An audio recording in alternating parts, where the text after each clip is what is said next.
ఆంధ్రప్రదేశ్లో కాదు, దేశవ్యాప్తంగా ఇప్పుడు మారుమోగుతున్నది మళ్ళీ ఎన్నికలు అతి తొందరలో వస్తున్నాయని. అవును, అదే జమిలీ ఎన్నికలు. కేంద్రం నిర్ధారించిన జమిలీ ఎన్నికలు రాబోయే కాలంలో అతి తొందరలోనే ఇక అమలు కాబోతున్నాయా?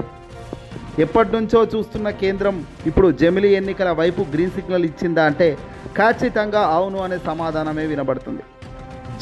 జమిలీ ఎన్నికలకు అంతా సిద్ధం అంటున్నారు ఇప్పుడు రాజకీయ ప్రముఖులు, పెద్దలు. వన్ నేషన్ వన్ ఎలక్షన్, దేశ ప్రధాని నరేంద్ర మోదీ డ్రీమ్ ప్రాజెక్ట్ ఇది. వడివడిగా ఇక ఇది వేడి పెరుగుతోంది. లోక్సభ, అన్ని రాష్ట్రాలు అసెంబ్లీలకు ఒకేసారి ఎన్నికలు జరపాలన్నదే సంకల్పం. 1980ల నుంచి ఉన్న ఈ డ్రీమ్ ప్రాజెక్ట్ ఇప్పుడు పట్టాలెక్కబోతుందా అంటే ఖచ్చితంగా అవుననే సమాధానం వస్తుంది. భారత మాజీ ప్రధాని న్యాయమూర్తులు కూడా జమిలీకే జై అంట. జమిలీ అసలు అంటే ఏమిటి? జమిలీ ఎన్నికల అవసరం ఎందుకు? జమిలీ ఎన్నికల వల్ల లాభాలేంటి? ఒక్కసారి ఈ విషయం చూద్దాం. అలాగే ఆంధ్రప్రదేశ్ రాష్ట్రం వైపు కూడా ఒక్కసారి చూద్దాం. పార్లమెంట్ ఎన్నికలు ప్రతి 5 ఏళ్లకు ఒకసారి జరుగుతుంటాయి సాధారణంగా. కానీ ప్రతి రాష్ట్రంలో అసెంబ్లీ ఎన్నికలు వేరువేరు సమయాల్లో జరుగుతుంటాయి. దీంతో తరచూ ఎలక్షన్స్ కావడం వల్ల అధికార పరిపాలన ఆగిపోతుంది. ఎలక్షన్ కోడ్ వల్ల అభివృద్ధి పనులు నిలిచిపోతున్నాయి. చాలా విపరీతమైన ఖర్చు పెరిగిపోతుంది. మానవ వనరుల వినియోగం కూడా విపరీతంగా పెరుగుతుంది. ఇక్కడ జమిలీ ఎన్నికల లాభాల విషయానికి వస్తే మాత్రం ఇక్కడ మొదటి లాభం, భారీగా ఖర్చు తగ్గుతుంది. భారతదేశం ఎలక్షన్కి వేల కోట్లు ఖర్చు చేస్తుంది. జమిలీగా దాన్ని తీర్చిదిద్దితే ఈ ఖర్చు చాలా మటుకు తగ్గిపోతుందట. ఎలక్షన్ కోడ్ వల్ల పని నిలిచిపోవడం ఉండదు. ఇక ఎన్నికల కోడ్లు అని ఒక్కొక్క రాష్ట్రంలో ఒక్కొక్క మాదిరిగా ఎన్నికలు జరుపుకుంటూ పోతున్నారు.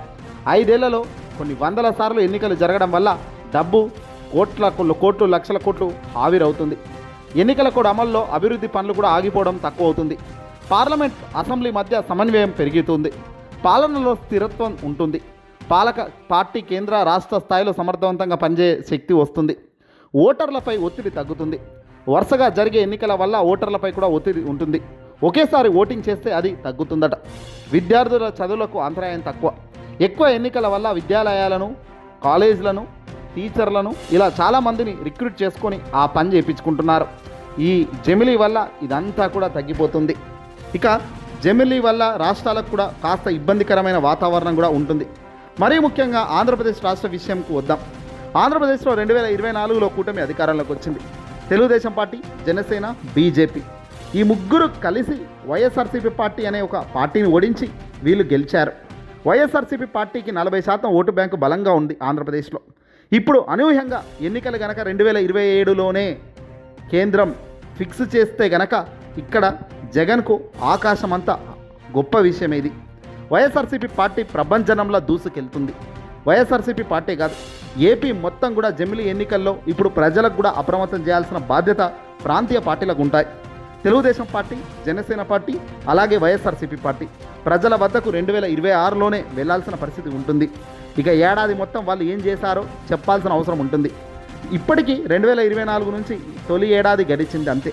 కూటమి అధికారంలోకి వచ్చిన మొదటి ఏడాది అట్టర్ ఫ్లాప్ అన్నది అందరూ చెప్పిన మాట చేయలేకపోవడం, సంక్షేమం పెద్దపీట వేయకపోవడం, డబ్బులు ప్రజలకు ఖర్చు చేయకపోవడం, అభివృద్ధి పనులకు ఎక్కడికక్కడ ఆగేయడం, ఇవన్నీ చూస్తున్న ప్రజలకు ఈ సమయంలో కనుక ఎన్నికలు వస్తే కూటమికి కాదు కదా దేవుడు దిగొచ్చిన ఒప్పుకోరు వాళ్ళను.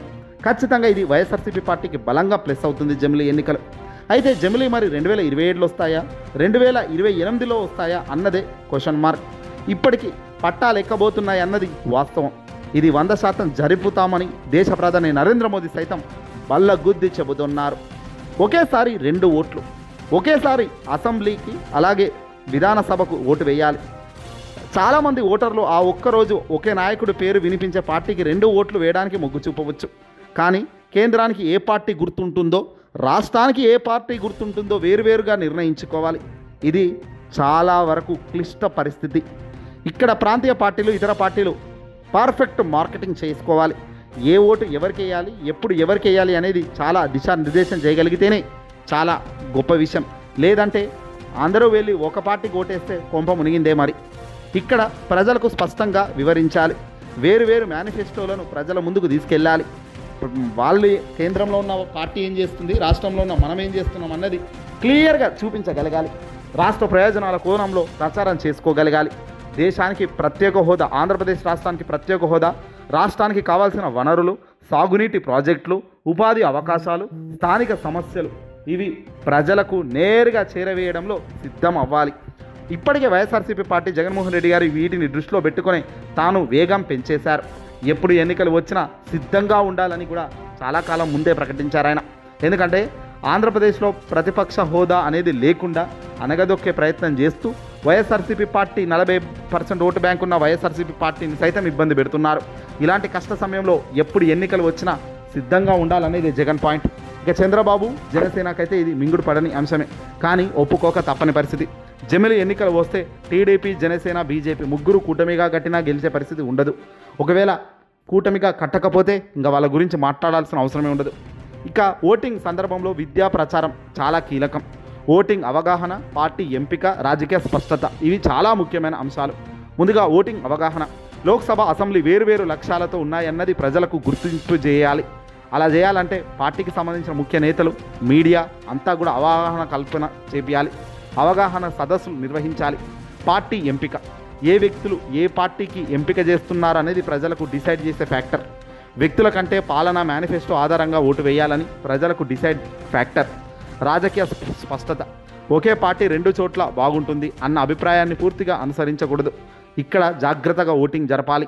ఇవన్నీ సక్రమంగా జరిగితేనే న్యాయం జరుగుతుంది. లేదంటే అనుకోకుండా 2024 ఎన్నికల మాదిరిగానే ఏపీలో మళ్ళీ ఫలితం వచ్చే అవకాశం కూడా ఉంటుంది.